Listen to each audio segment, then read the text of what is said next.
Brought to you by Penguin.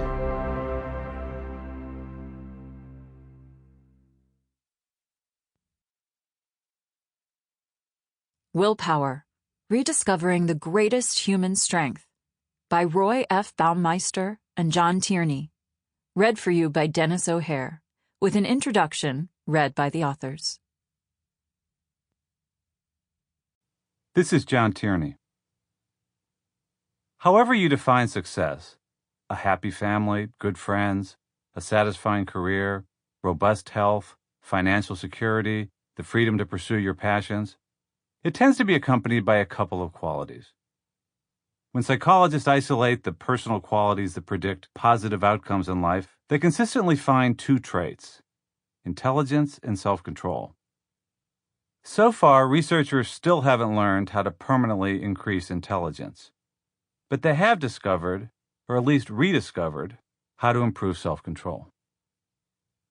Hence this book. We think that research into willpower and self-control is psychology's best hope for contributing to human welfare.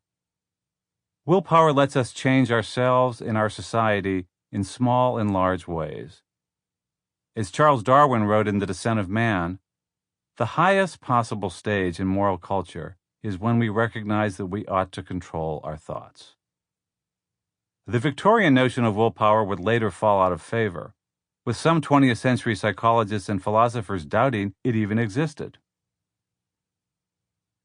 This is Roy Baumeister.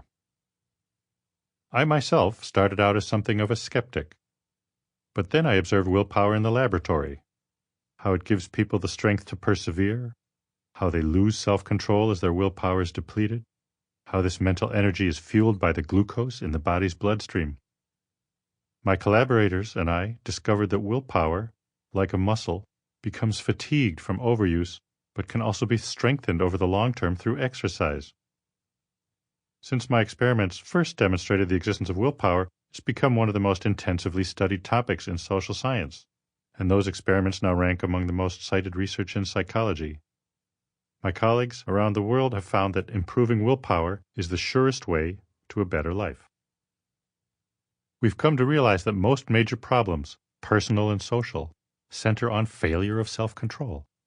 Compulsive spending and borrowing, impulsive violence, underachievement in school, procrastination at work, alcohol and drug abuse, unhealthy diet, lack of exercise, chronic anxiety, explosive anger. Poor self-control correlates with just about every kind of individual trauma: losing friends, being fired, getting divorced, winding up in prison.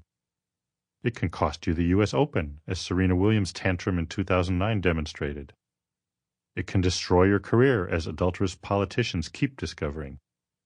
It contributed to the epidemic of risky loans and investments that devastated the financial system, and to the shaky prospects for so many people who failed, along with their political leaders, to set aside enough money for their old age.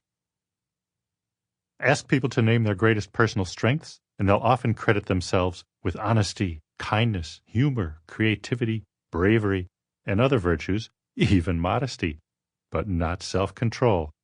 That came in dead last among the virtues being studied by researchers who've surveyed more than 1 million people around the world.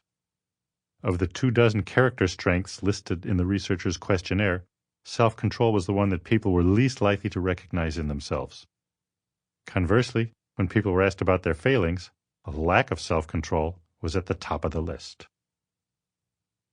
People feel overwhelmed because there are more temptations than ever. Your body may have dutifully reported to work on time, but your mind can escape at any instant through the click of a mouse or a phone. You can put off any job by checking email or Facebook, surfing gossip sites, or playing a video game. A typical computer user checks out more than 36 websites a day. You can do enough damage in a 10-minute online shopping spree to wreck your budget for the rest of the year. Temptations never cease. We often think of willpower as an extraordinary force to be summoned to deal with emergencies, but that's not what my colleagues and I found when we recently monitored a group of more than 200 men and women in central Germany.